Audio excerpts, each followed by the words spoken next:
that they're going to be getting a lot of harassment. People are trying to get them to sell already because it's cancel expire, right? So when you actually show up after you knock, make sure you said, I want to buy first before they shut the door on you, right? And then like make sure that they don't misunderstand that you're trying to get their listing to sell their house. You're like, I usually say instead of like I have a client, like I'm the agent first, because as soon as they hear agent, they get defensive. So when I knock, like usually like I tell them I have a friend who's looking to buy. My friend wants to buy your house. They really like this house. They've seen it before on the market and then they didn't get a chance to, and then now they're interested to buy the house and things like that. So then you maybe like, oh, do you want to buy my house? Then they're not defensive, right? And we actually have an agent here that started last year too around my cohort that knocked out the same door twice with two different buyers, and then the owner was so impressed that he hired him for listing agent.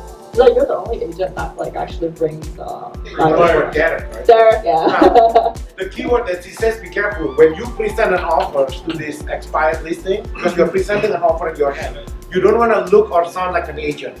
Right. That means, John, Get dressed like this. like you get shut down before you even open They the might not even open the door if they see through the door. Yeah, they're big right in the window. The reason you need to do that is to protect your business.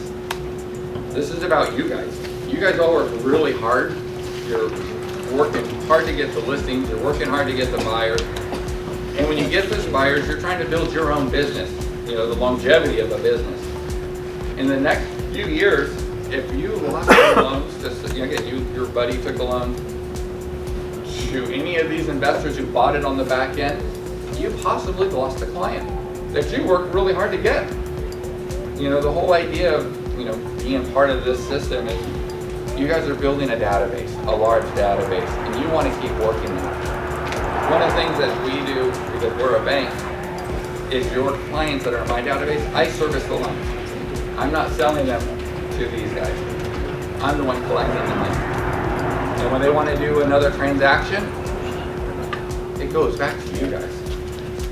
We have our T&B documents that you have to print out. Basically, I use these as notes now to keep us on track. These are just reminders, just little things for us to tell us, hey look, remember why they're selling? Because my big struggle for the longest time, and still to this day, is still kind of figuring out what their why is and how to get there.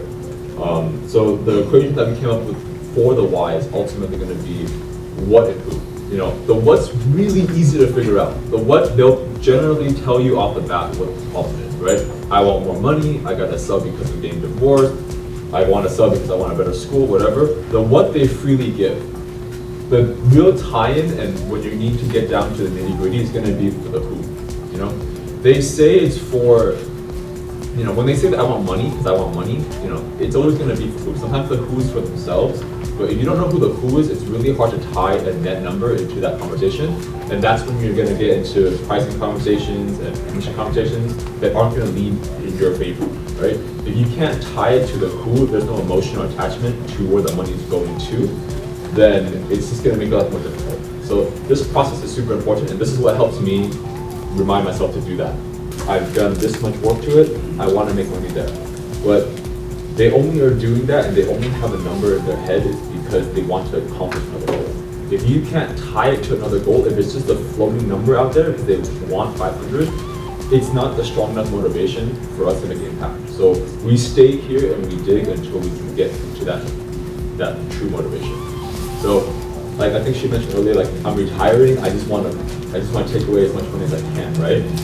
We don't leave that conversation until we tie it to the what, who, and then the timing associated with it. Because you just bring back, hey look, that's great, you want money, we all do, but if we fail, then what happens? What happens to your life? What does it look like?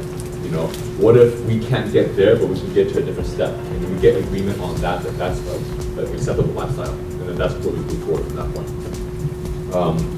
So the why conversation, depending on your personality type, it may revolve around the kids. Usually that's a safe assumption if they're a younger couple or they're a younger family that have kids, to talk about those things, talk about pets, whatever it happens to be. But the point is going to be the who. Some people specifically buy houses because they want a place for their dog to run around, right? It's good enough. You just got to figure out then where they're going to, how much